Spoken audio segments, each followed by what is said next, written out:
Well, this is going to be a unique one on the Subaru. Customer stated,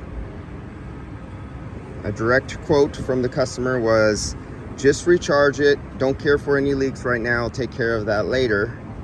And I mean, if something was like falling off, we'd replace it, but there's nothing visual other than, and even the staining here, there's nothing wet there. I wonder how long it's been dead. But then I looked at the maintenance and I looked at the battery, and you see that battery, you can tell this car is just abused and not taken care of.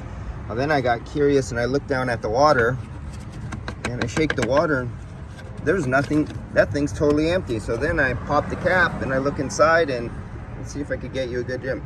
There's no, the coolant is below the tops of the tubes. There's no coolant in there. That's coolant sitting up in the top of the V's, but there's no liquid coolant inside the top of the radiator.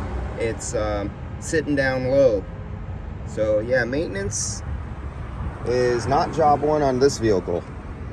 So I guess he goes by, when it breaks, I just pay for it to fix. When my battery gives out on me, I pay for a tow truck. When my head gaskets go, because I don't take care of my coolant, I just pay for a head gasket job. When my AC runs low, I just fill it up until the compressor goes, and then I have a $2,500 bill. And I wonder how all the other fluids, should I check the oil? Am I curious? Let's see. I'm curious now.